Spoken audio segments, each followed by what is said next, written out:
Nothing in this recording is intended as investment advice, and the people in this recording may hold positions in the companies they talk about. Do not make any investment based solely on a tip or recommendation. Please do your own research. Hello and welcome to Zak's Traders Cafe. Today I'm joined once again by Peter Fowler, who's CEO at Westminster Group. How are you today, Peter? Yes, good morning, Zak. Good to talk to you again. All right, it would appear the drip of new contracts seems to be increasing. Maybe you can run us through that. Yeah, sure. Interesting, isn't it? That, I've been saying for a while now that due to the global economic situation, some of our larger technology projects had been delayed, budget constraints and everything else.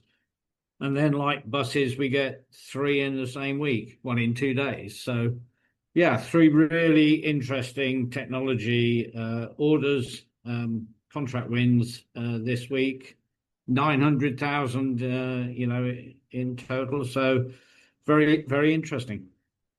And is this something which could gather yet further momentum as the company gets sort of more notoriety? Other people sort of say, "Oh, I want to have that service. I want to have that technology." Yes, absolutely. Well, success breeds success, doesn't it? So the more contracts we win, and what's important about these 3 clients that we've secured this week, they're all major companies, or indeed one of them's a government.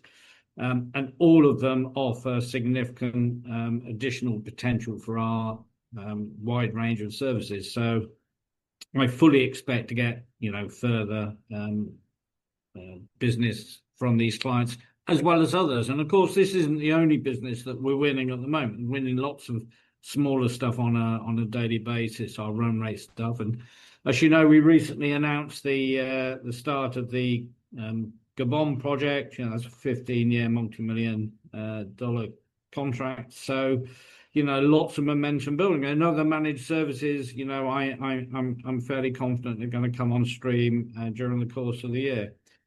Not least DRC, now that we see that peace processes are moving forward. So, a great start to the new financial year, really.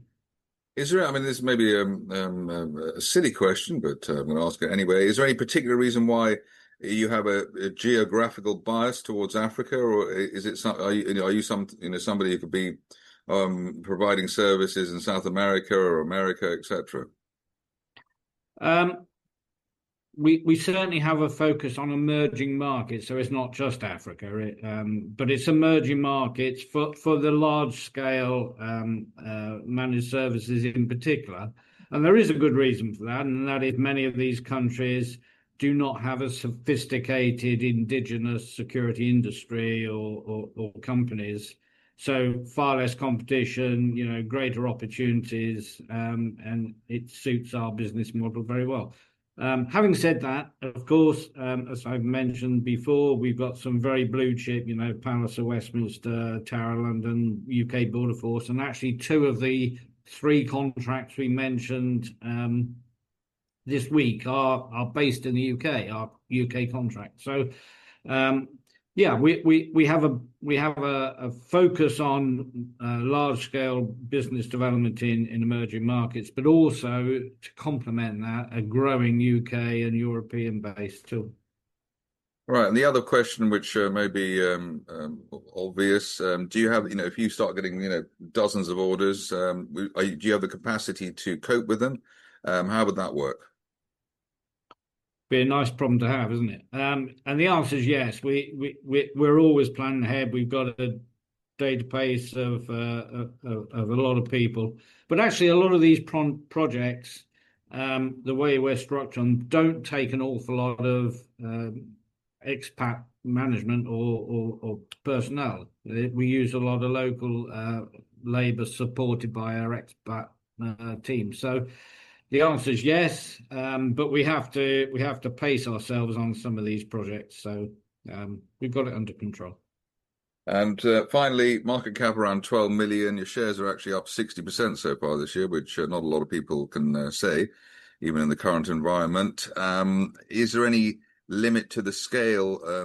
Could you be £100 million company in 3 years? What's your sort of goal? What's your focus? I know that sounds ridiculous, but that absolutely is our target, and I think we can achieve it. Notwithstanding global events, knocking us off course, but I think there's a lot going on in the business now, and I think, we can go a lot further. Let's say that at this stage. And you finally turned the corner, whatever that corner happens to be. I think we've hit a massive inflection point for the positive, yes, and let's hope that continues. It certainly feels right at the moment. Peter Fowler, CEO at Westminster Group, thank you very much indeed. Good talking to you. Take care.